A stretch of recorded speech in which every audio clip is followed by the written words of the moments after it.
Talking to some of the guys in apps, like they're going to Game 5 against Syracuse second year in a row. Probably not that big of a surprise that this is coming down the wire with these guys. Yeah, deja vu, right?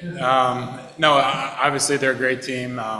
It's been a great series and back and forth. So, tonight will either way be the final game of the season against them.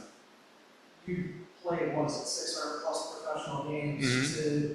How many times have you seen something like what happened in Game 4, where a coach comes in 20 minutes before your season can be over and says, we're going to win this hockey game and we're going to talk about how, and he pretty much lays out like a script. You guys follow it.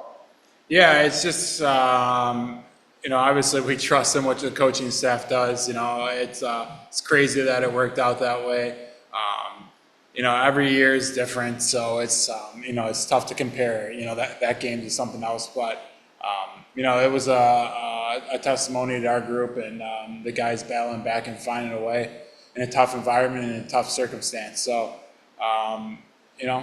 our backs are still against the wall here, same type of situation, so we got to come out firing again tonight.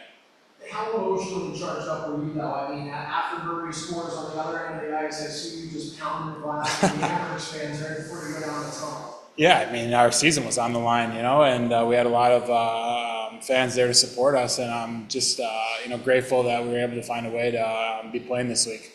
For them to be supporting you there, and then I'm sure you heard it's a sellout tonight here.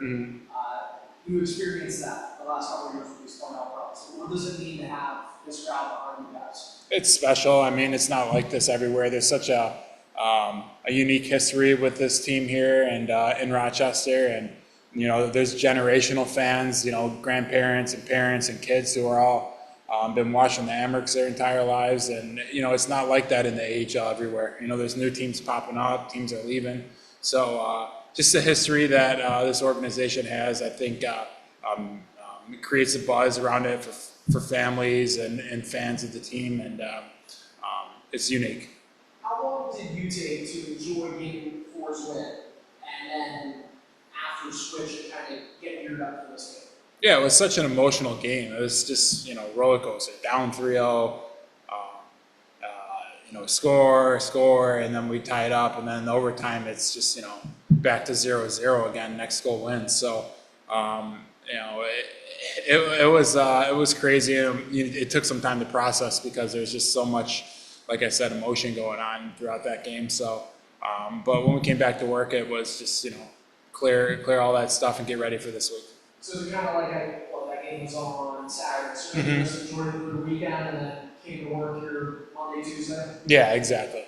What do you think is the difference? What do you think needs to happen tonight for this team to move on?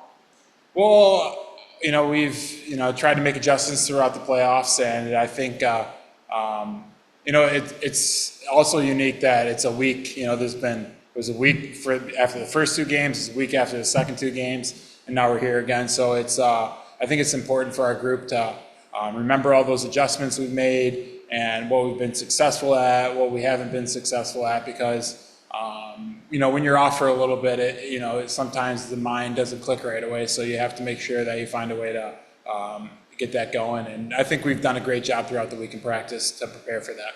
I want to go back on that too, because we talked about it. You won a cup in this league 8-9 years ago with Manchester. Correct me if I'm wrong, the AHL wasn't quite like that back then. You didn't go a week between the playoff games, so is this a different challenge that maybe didn't exist prior?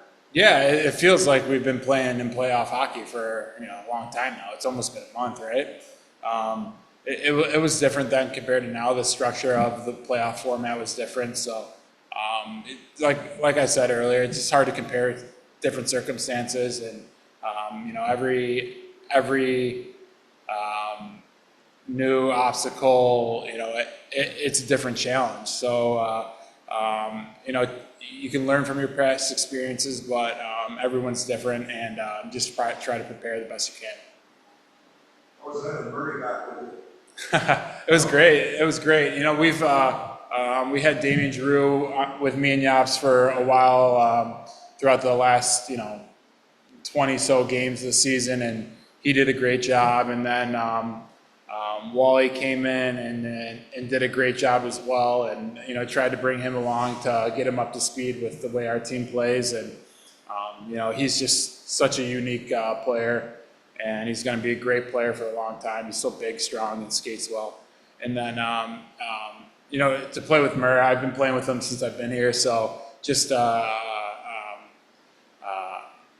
unique comfortableness I have with playing with him. We know where each other are below the dots in that half court game, and I think that's probably both where we're at our best. So we're able to get ourselves going that way and play with the puck down low, which is probably our strongest part of our game.